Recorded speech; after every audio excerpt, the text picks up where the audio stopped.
Welcome to the Leroy Jefferson Medical Society Helping the Helpers podcast, sponsored by BeWellPBC. BeWellPBC's mission is to bring together stewards from every corner of our community. That includes residents, system leaders, providers, businesses, faith-based organizations, youth, and parents to lead the change they want to see in their families, their schools, their workplaces, and their cities. And so we are honored to be here and to be a part of that change. I'm your host, Dr. Debbie, founder of the life support and production nonprofit, the Protective Factors Group. As a licensed marriage and family therapist, I'm a proud member of Leroy Jefferson Medical Society. And the Leroy Jefferson Medical Society is a professional organization that focuses on helping underserved populations in our community. Leroy Jefferson Medical Society provides health education programs, youth mentoring programs, speakers on various mental health issues, as well as an annual health fair, which includes medical screenings and mental health wellness questionnaires to school children and also adults. We also provide scholarships for deserving students and other healthcare, education, and youth development services. As dedicated minority healthcare professionals, we actively work together to improve health and wellness, access to quality care, and academic and career opportunities for underserved populations. Today's podcast is called Prescription for Refresh and Reboot During a Pandemic, with a focus on self-care. Oh yeah, we're going to indulge and hear from three incredible doctors on personal techniques, fun places, and even intriguing ideas for self-care. So let's get to know them. Welcome, Dr. Pierre, Dr. Martine, and Dr. Douglas to the podcast. So welcome, everyone. We're just going to take a moment to hear a little bit about yourself and your passion. What's your area of specialty? Dr. Martine, we'll start with you. Yes. So I'm Dr. Martine Sonatas. I'm a board-certified family nurse practitioner and psychiatric mental health nurse practitioner.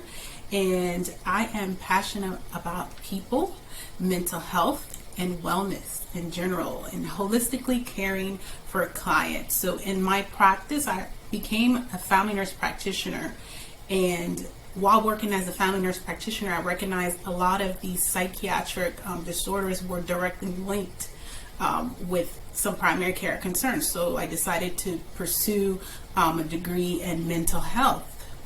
And that's how I got my doctorate. And while doing that, I came across substance abuse, inpatient psychiatric disorders.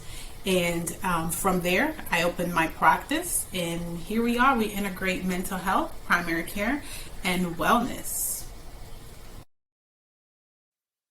Dr. Douglas? Okay, hello everyone. I'm Dr. Reynold Duclos Jr. I'm a South Florida product, Miami raised, board certified anesthesiologist for the past 12 years.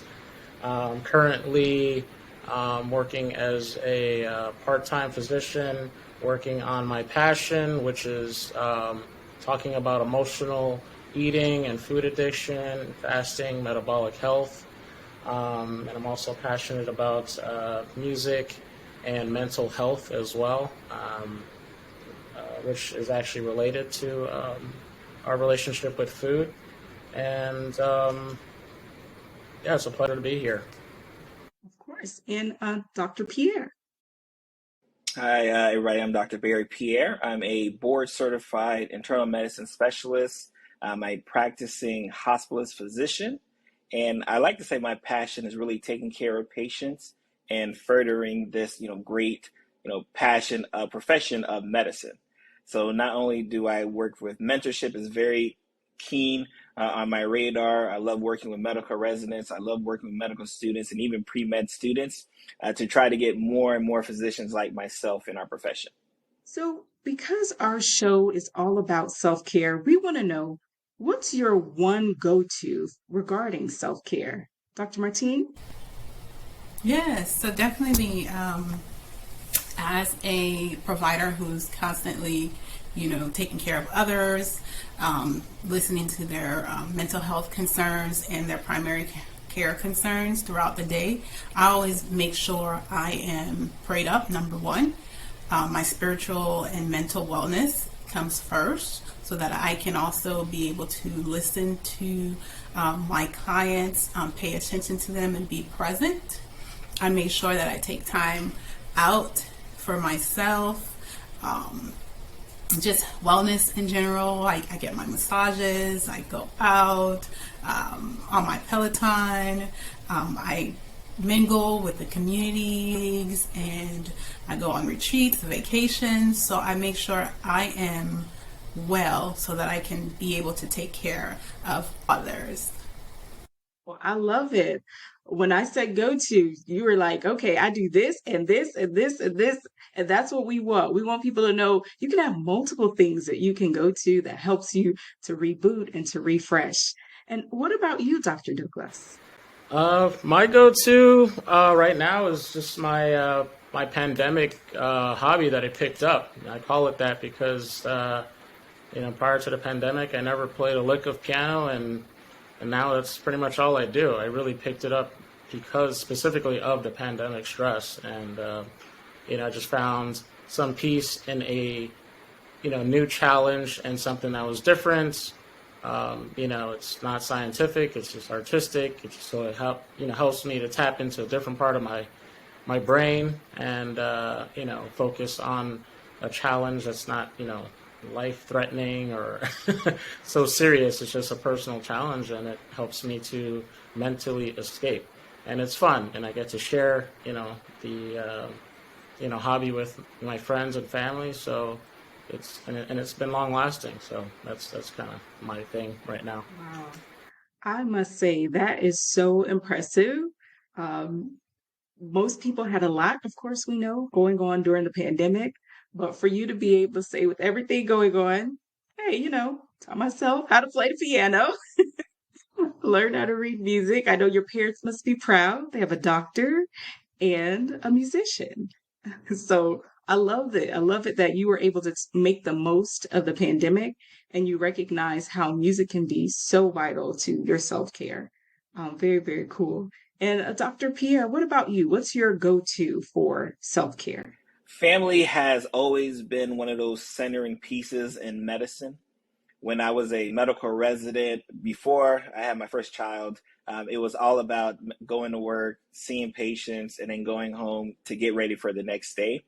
And when my daughter was born, it was like that sole reason. Like now I actually, obviously don't let my wife hear this, but like I had a great reason to go home.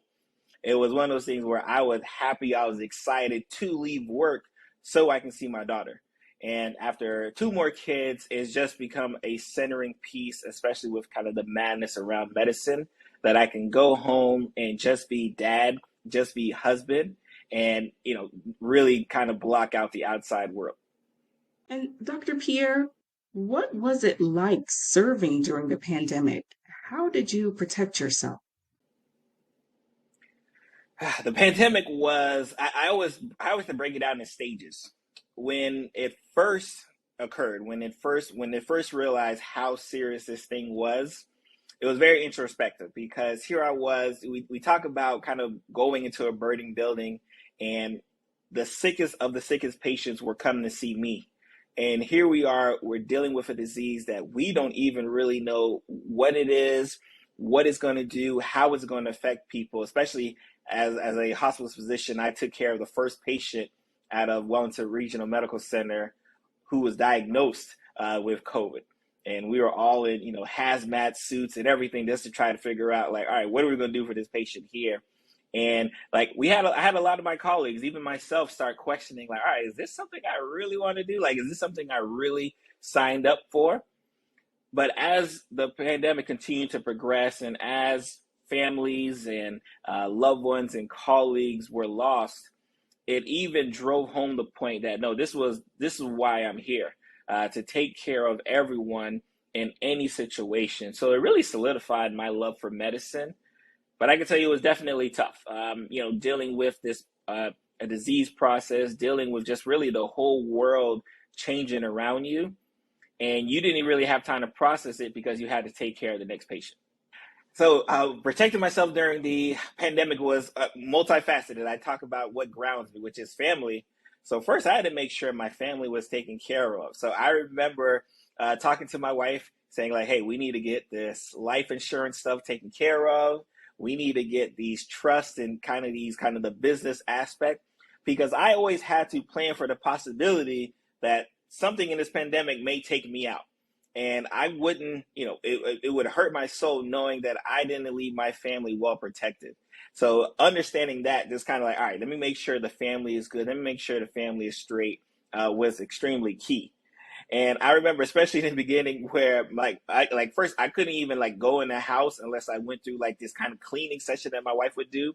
So we had to Lysol everything. My clothes would stay in the garage, spray everything down. I'd had to go run right up to the shower. Like it was like my wife wanted to make sure like whatever I was going to work with did not come home to the family, because that was a big issue for me. Like I wanted to make sure if I'm going to take care of patients, if I'm going to be in the thick of things, wearing my N95 mask, wearing my hazmat suits and everything, I wanted to make sure that whatever was there, I left over there. So it was an interesting scenario, kind of going through the stages of not only protecting myself, but more importantly, protecting my family and those around us.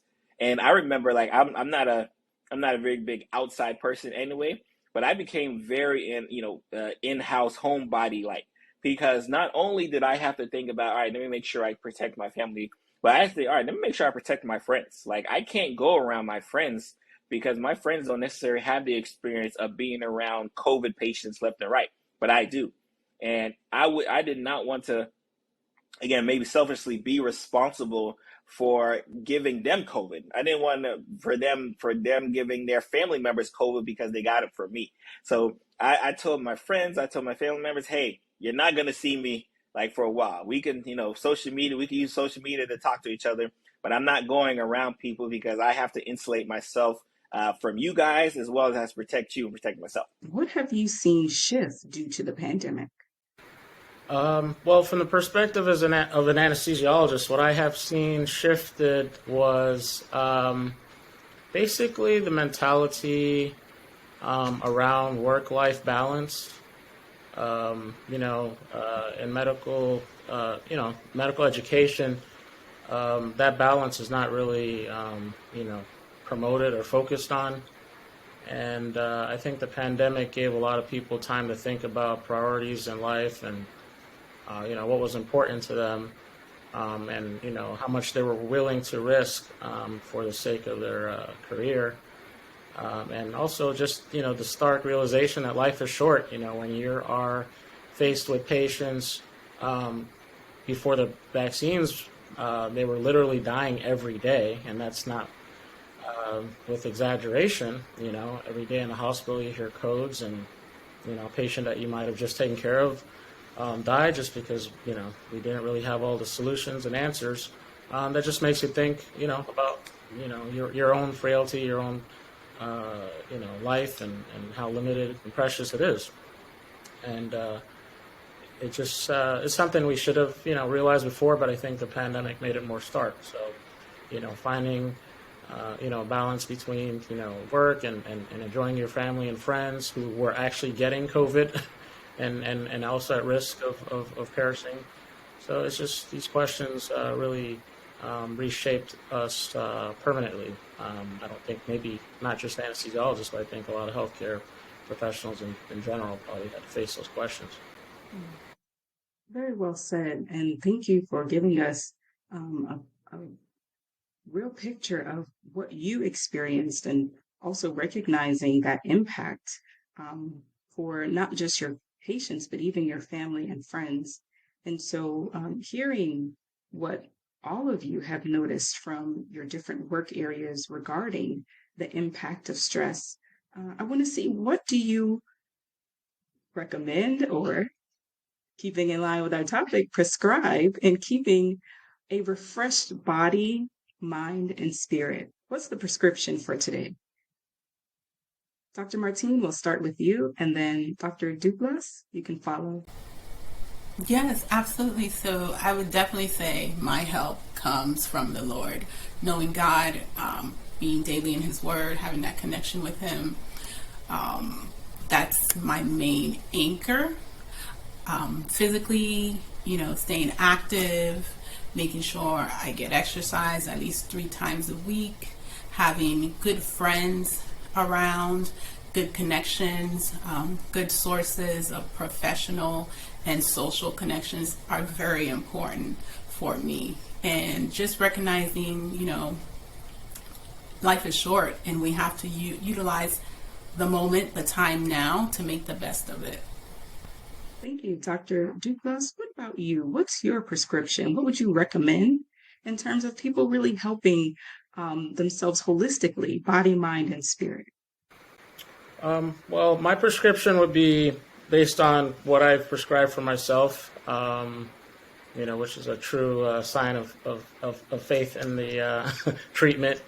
One of the things that I did, and I still continue to do, is I disconnected. I tried to disconnect as much as possible from always keeping up with the news. The pandemic kind of forced us initially to always be watching the news on a day-to-day, minute-by-minute basis. And if you don't get out of that habit, it just kind of leads to this constant anxiety and angst that you carry with you. Your body kind of keeps score, so to speak. So you take that with you to work, you take that with you with your relationships, with your colleagues, with your family members, your personal life. So I definitely prescribe disconnecting, not always trying to keep up day to day. Just, it's good to stay abreast, but to have this constant need to have the information about the latest crisis or tragedy. It's just, you're not going to get away with it. The mind and body are just so interlinked, and people have to understand that. And I would say, besides disconnecting from technology and the news hysteria, I would say reconnect with relationships that are important to you, right? So with all the free time that you now have, because you're not watching the news all the time, start making phone calls, start planning activities with, friends that you haven't seen in a while. So disconnection, reconnection, and the third thing I would say is probably introspection. This is a time to kind of, reevaluate who you are, what you want out of life, where you want to go. You can find a real sense of peace and happiness when you truly understand yourself. So I do think the whole self-growth mindset and mentality is more popular. I hear the term more often now. People are really understanding the importance of that. So yeah, that would be my prescription. Disconnection, reconnection, and introspection. I hope that our listeners out there have a moment to really hold on to what you have prescribed, making sure that they take time to see where they need to disconnect, who they may need to reconnect with, and then are they truly giving themselves time for their own personal introspection? And so as we move forward, that's what we're going to do. We're going to go a little deeper with each of you personally, because we really want our listeners to see the day in the life, or in hearing your lived experience, maybe they will connect and see that they're truly not alone. As medical professionals, sometimes we carry the most stress, but don't always follow our own recommendations. And so the next question actually has 3 parts. And because it's for all of you, I want you to take some time to think about, what does this look like? And why is this important for our listeners to be aware of? And so for the first one, we're going to kick it off with learning about, what was life like for you during the pandemic, considering your work demands or responsibilities. So what was it just for you personally? Not what you noticed in your patients, your family and friends, but for you. Dr. Martine? Yes, thank you. So for me, during the pandemic, life was hectic because it was at a point in time where I had the opportunity to implement, certain things within my practice. The COVID vaccines, the testing. I mean, my staff and I, we were out and about testing our community, making sure we were connecting with political figures to ensure that our community was not left out, the Black, the yellow, the Haitian, the Jamaican, that we had access to resources and that we were getting tested, we were in the know, and we were getting treatment. So I was busy. But what I did do, I did implement certain things, getting somebody to clean my house, having more help in the household to manage that, and having more staff in the office to help me with that, hiring other registered nurses, having other providers there. So yeah, there was a lot of demands and a lot of responsibilities, but I was able to manage. And now that I'm looking back, I say, wow, that was hectic and that was a lot, but I made it by the grace of God. All right. Amen.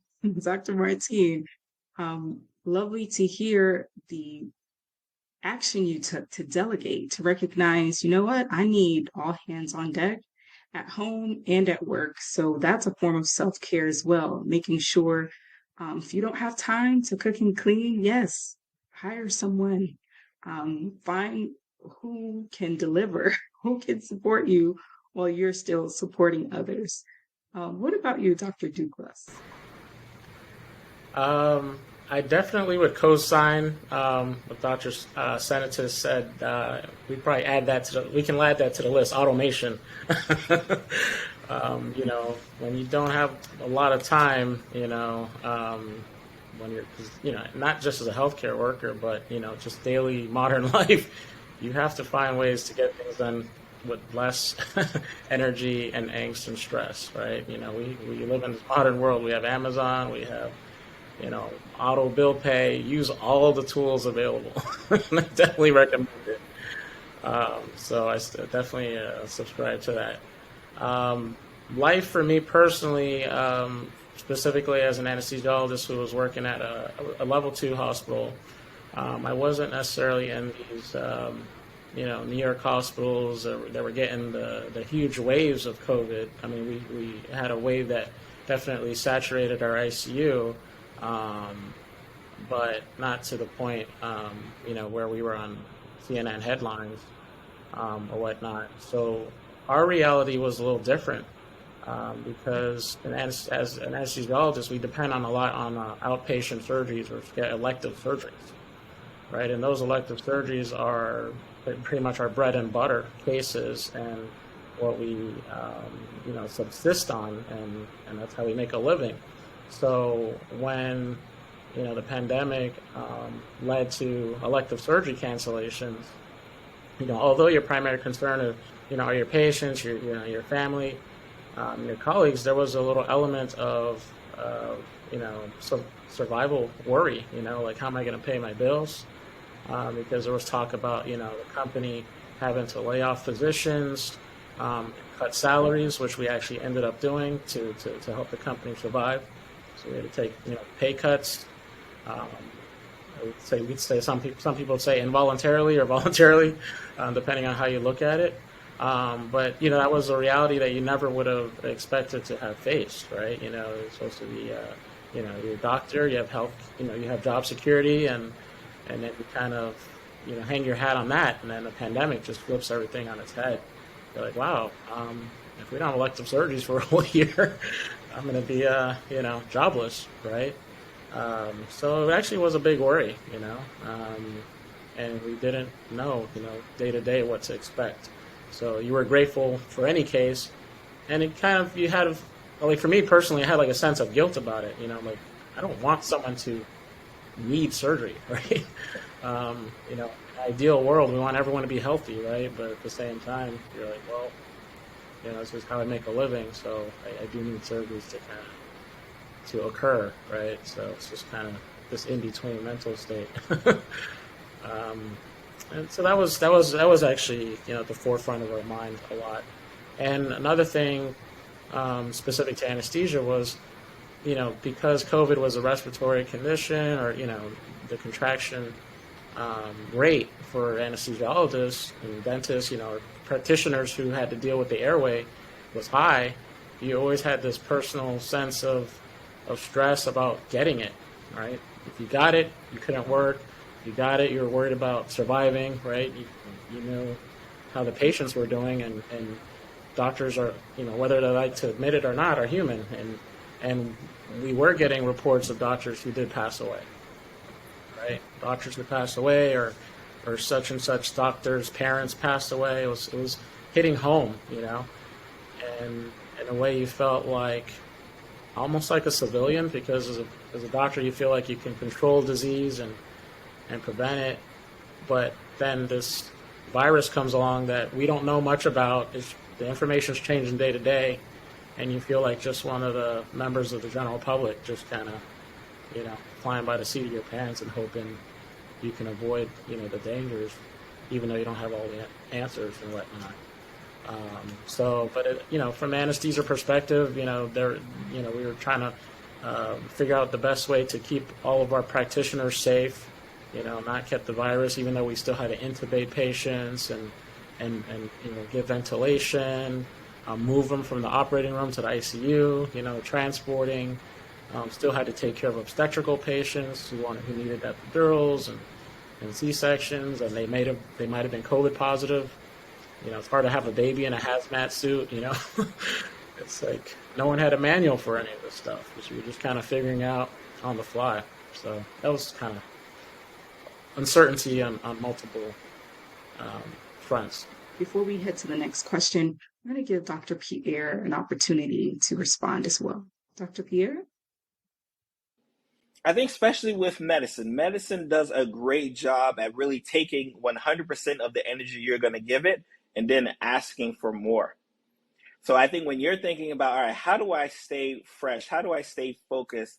How do I avoid this aspect of burning out within medicine? It's always about, all right, why are you doing this for? And understanding, like, what is your safety valve? What is your outlet? For me, it was always about family. It was always about being able to go home, talk to my wife, talk to my kids, play with them, and understand that I don't have to be Dr. Pierre around them. So that was always a forethought from a mindset related standpoint. Like, what can I do that continues to center myself, ground myself? Because I have a lot of colleagues who medicine is the centerpiece of their life, unfortunately. And I say it unfortunately because it drives so much energy towards it that they let other stuff down the wayside pass by. And I always wanted to make sure, like, hey, medicine, yes, it's my profession, but it's also my job, but it's not my life. And I think for a lot of physicians, medicine became their life so that when you have a pandemic of epic proportions, as we've seen over these past couple of years, it became all too consuming and everything kind of fell by the wayside. So when I talk to my medical students, when I talk to my medical residents, even my pre-meds, I say, hey, make sure you have some hobby, something that you do outside of medicine, because you're going to need that stopgap. You're going to need that release valve to kind of decompress to let you get you to the next day. And so thank you, Dr. Pierre. I'm really glad to get an opportunity to hear what was life like for you and your family at home. And as we think about the home atmosphere, I want to know for Dr. Martine and Dr. Douglas, what was it like balancing that atmosphere? What was life like for you during that time, just at home? So no longer talking about work, just wanting to hear, what was that like? Well, I would like to say I have two homes, my personal home and my mom's home. I am the primary caretaker for mom. Mom is older, she's 79, has end-stage renal disease, diabetes, she's very ill. So one of my concerns was, because she's going to dialysis so frequently, that she would contract COVID. So in her home, she eventually did. So I had to take a month off to take care of her. And that was a time where that was very sad for me because I'm her primary caretaker, and anytime there's something going on with her, I'm always in the hospital. And I'll tell you all that, when I'm in the hospital with mom, all this medical stuff it's out. Okay, I'm crying. I'm like, what am I gonna do? It's a different experience. It's the daughter mode, But I always make sure, I speak with the doctors. I know what's going on, and she gets the best care. But there's always that daughter mode that comes out. So she was sick. She did contract COVID. I took care of her for a month, but I was sad. Like when you talk about depression, I was like really sad. I wasn't on social media. I love Facebook. I was not on Facebook. I was not talking to anybody. I thought this was it because mom is very sick, And I had to carry her literally because she was so weak. And get her, we did have aides, but they're not there 24/7. So I'm there, getting her up, making sure she's okay, not sure what was going to happen to her. It was very hard times, difficult times. But by God's grace, she made it, and she's here, healthy, alive, and she has her own place. She lives in a condo, and I'm there frequently, so same thing, even now I just try to keep her, healthy so she doesn't contract. Because COVID is still here. COVID is not gone. There are people still getting COVID, so we have to remember that. In my home, it's myself and my daughter. So she was okay. She was in school. A lot of her studies she was doing online. She also works with me at the office, so she was right there with me. Doing a lot of the administration paperwork for the patients that were getting tested and being vaccinated. So I just made sure she was safe, wearing PPE. We had certain procedures and she was following that. So I'm grateful that I didn't contract COVID, and she didn't contract it either. But that was my experience within my home, COVID. Thank you, Dr. Martine. How beautiful to learn a new side of you and for you to share your view as a caregiver. I think that's so important for us to recognize that as professionals, as leaders, our home life can look really different. And we can be supporting multiple generations, whether it's our children, husband, the grandparents. And so we have to recognize that too can impact our well-being, and we have to be really intentional around self-care as a result. So thank you for sharing, and glad that you and your daughter were well. Dr. Pierre, what about you? How did you balance your home atmosphere, and what was life like during that time? So for balancing my home atmosphere was extremely important for me, but I'd be lying if I said it was all on me. My wife was a great barometer because she wouldn't allow medicine to override or overcome what we needed to do within our family. She's very big on making sure that even if there's times where I'm trying to like, all right, let me just do this medicine thing. Let me just get this last note in. Like, no, like it's about the family. So she's such a great barometer for me and keeping me centered whenever like I start to try to waver. Because if it's up to me, especially because I love medicine. So I always tell patients, I always tell my family members, like, I don't treat this as a job. It's not difficult for me. It's not hard work for me. I actually love doing what I do. I could do it every single day of the week and not really think about it. But thankfully for her, she's always thinking about it. So she keeps me like, hey, like, all right, you're good enough. Let's relax. Put the computer down. Put the notes down. The patients will be there the next day. So I definitely have to thank my wife on keeping me centered. And sometimes we need that outside force, especially for those of us who really love what we're doing and love doing it, paying us or not paying us, we would do it anyways. Sometimes you need an outside force to kind of like knock us on the head. Thank you. And Dr. Duclas, for you, we know that you learned how to play the piano. It's incredible. I'm still like, wow, just playing piano during the pandemic. But how else did you balance your home atmosphere? And what was life like for you during that time? I would say I was pretty lucky and privileged from that standpoint. I had a partner who was very supportive. She was in the healthcare industry as well, and had to deal with the same issues the pandemic brought, upon us, and we shared that together.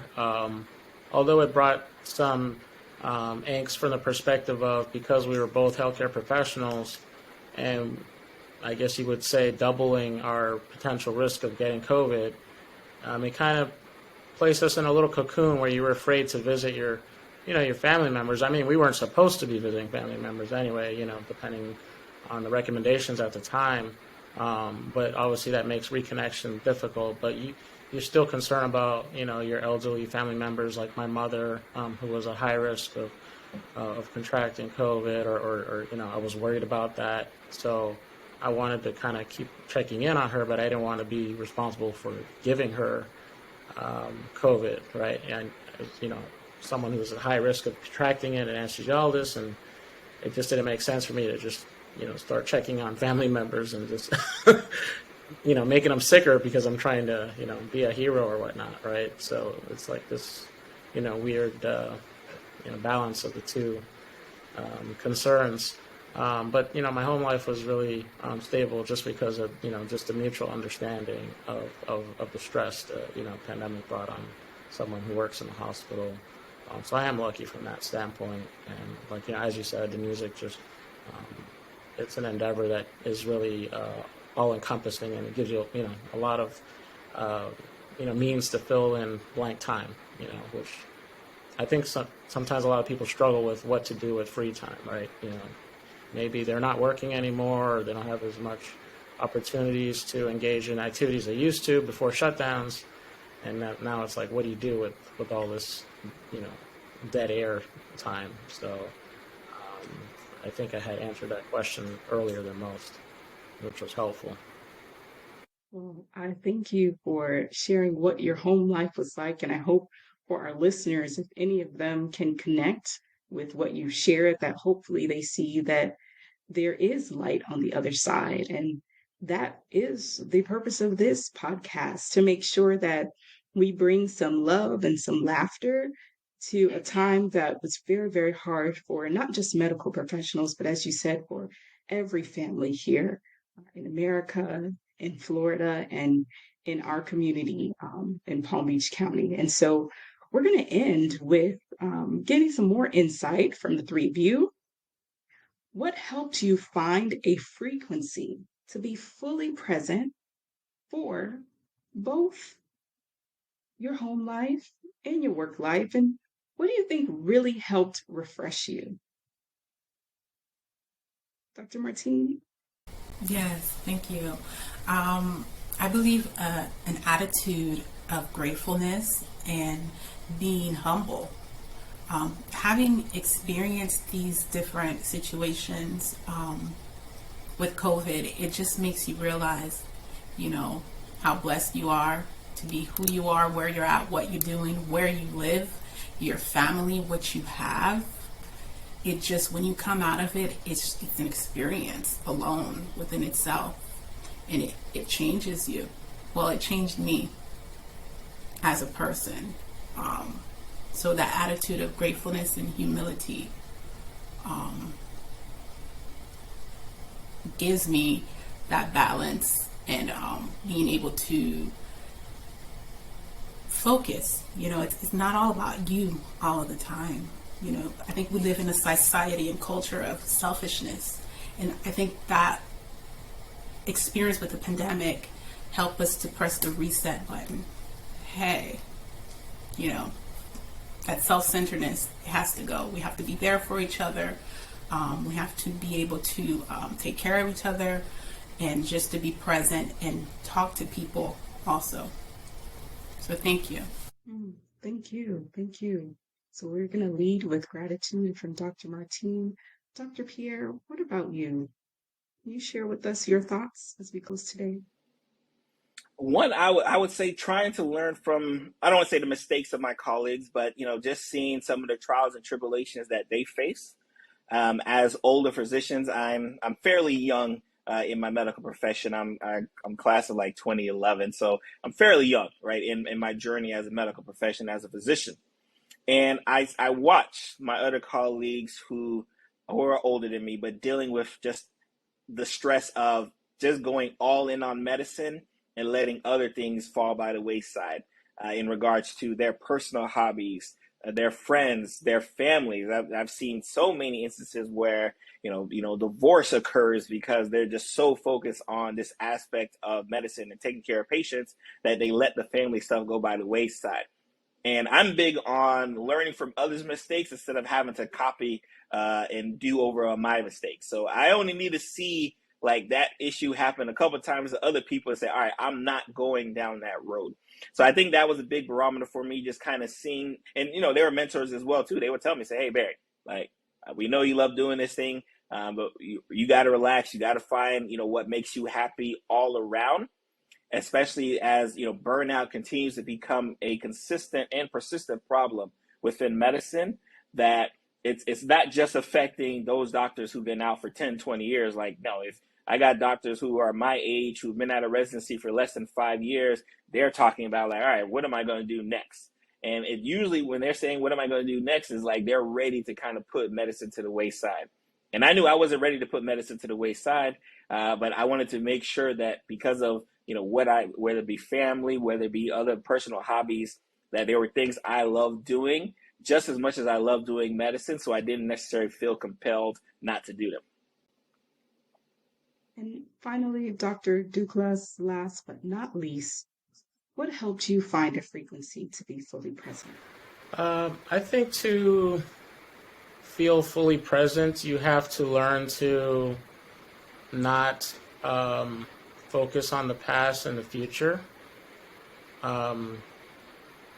And I say that because, the pandemic just brought this constant sense of uncertainty that for you to survive, you had to learn to live with that sense of uncertainty. And I think, for myself as a healthcare professional, you kind of go through your life, walking through, jumping through certain hoops. You have a plan for your life. You're very goal-oriented, and you kind of create a vision for your future, and you're focused on creating that future. But then the pandemic comes along, and you see that there are a lot of things you don't have control over. You cannot, control all aspects of the future. So you do have to relish and cherish the present, right? If you're spending most of your time worrying about what the future is going to be like, when am I going to retire, or what's my, next career move, or what have you, you get out of this sense of enjoying what you actually have or where you're at in the moment. So I definitely think the pandemic helped me to, refocus mentally on just enjoying, where I'm at now, because I literally, we don't know what's around the corner. We don't know if this is our last pandemic, right? There are things in life that happen that are grander than any plan that we can create. So I think it forces you to really just enjoy the current moments and luck and good fortune you have at any moment in time. Thank you so much for sharing your heart with us today. I'm so grateful myself to have had the opportunity to host this and gain some insight to share with our audience. And on behalf of the T. Leroy Jefferson Medical Society, as we looked at this prescription for refresh and reboot during a pandemic with a focus on self-care, I hope our listeners were able to see that we truly are in a unique position to bring the healthcare needs of the community to the forefront, and also to create new protocol standards that will impact the future of healthcare. And so we want you to stay connected with our guests today. If you don't mind just sharing, how can the listeners get in touch with you? Dr. Martine? Oh, yes, absolutely. So my practice is called VIP Integrative Healthcare. We are located at 3600 Forest Hill Boulevard in Palm Springs, Florida, 33406. Our phone number is 561-909-8555. 55. 561-909-8555. We are a primary care and psychiatric mental health clinic. We take care of patients from 9 years old and up, and we do medication management, psychiatric evals, primary care aspects, wellness, IV hydration, and we are here for you. Thank you, Dr. Martine. Dr. Douglas? Anyone who wants to reach me can reach me at my personal email, which is rduclasjr@gmail.com. Or if they're interested, they can check out my website, which is just a personal passion project of mine that I have been working on during the pandemic as well. I've struggled my whole life with emotional eating and weight loss issues, and this is something that I found dealing with my patients and family that a lot of people struggle with. So it's become a passion of mine to talk about the topic, and as a physician I realize how important food is to our health. And in the pandemic, we realized how obesity was a big risk factor. So if anyone wants to check out my website, it's butilovefood.com, BUTIlovefood.com. And there I kind of talk about, just some of the, issues that just pop in my mind about food. And I talk about fasting, talk about metabolic health. It's a work in progress, but it's definitely something that I'm passionate about, and I'm going to be delving into much deeper as I enjoy my free time now as a per diem physician. What a conversation we've had today. As we wrap, we want to make sure if there's anything else on your mind, any recommendations in terms of self-care or just best practice, please, let's share that with our viewers. I want to advise the listeners to reflect on the fact that mental health and physical health are not necessarily two separate entities. Our mind and our body are so intertwined that we should just consider them equal. It's just health. There's not a thought that goes in your brain that doesn't affect your body. So I don't know why we separate it. I think over time, we should focus on mental health so that people understand it's important to seek help. But over time, I think people, as they see the importance of mental health, they'll just consider it a basic need, a basic venture in terms of getting healthier. It's not going to be as taboo to see a psychiatrist or get a therapist. It's almost going to be a necessary venture, and that's what I really hope people understand. That taking care of your mindset, how you think, your thoughts are equally as important as exercise and what you eat, if not more.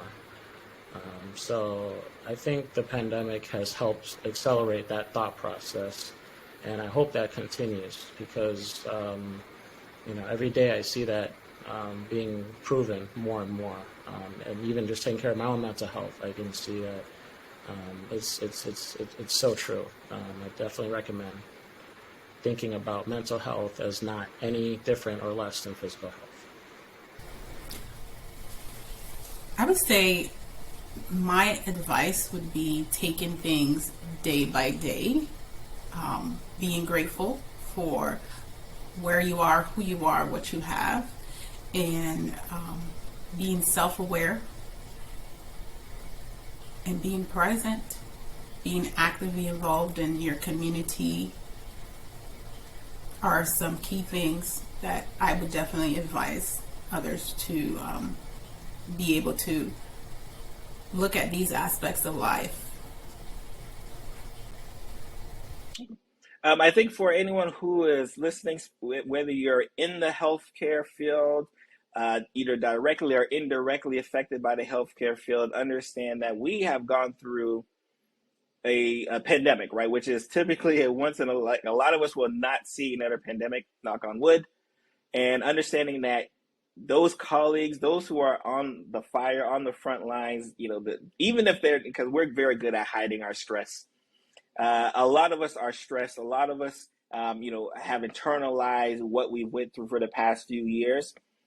understand that they need, that safety valve as well. They need you to kind of reach out and say, hey, is everything okay? Even if on the outside everything looks okay, because it's definitely been traumatic to watch friends and family members and colleagues, succumb to this disease that, unfortunately kind of came out of nowhere. So, reach out to your healthcare providers. And if you're especially on the patient side, make sure you are going to get those checkups, those wellness visits, all those things that you missed because of this pandemic. Because, as we move out of this pandemic, and even I put that in quotation marks, as we move out of, what we know of this pandemic, understand that, hypertension is still here, diabetes is still here, strokes, heart attacks, and all of these diseases that we kind of put on the wayside, they're around. And they likely going to come with a vengeance. So make sure you take care of yourself as well as take care of your healthcare providers. Okay. Well, everyone, I hope you go out and support Dr. Ducla's website, his passion project, and also Dr. Martine's primary care. And you can check out Dr. Pierre on his podcast as well. He's always talking about fascinating topics in the medical and healthcare field. And so to our listeners, it's truly been a joy to serve as your host. I'm Dr. Debbie, and you can connect with me at my website, dmempowers.com. Again, that's www.dmempowers.com. The Leroy Jefferson Medical Society is a membership organization made up primarily of African American healthcare professionals, although membership is open to other healthcare professionals from any ethnic and racial background. So we invite you to learn more and become a member by visiting TLJMedicalsociety.org. Sincere gratitude to BeWellPBC for sponsoring this podcast, and we hope you check out the entire series. Thanks for listening.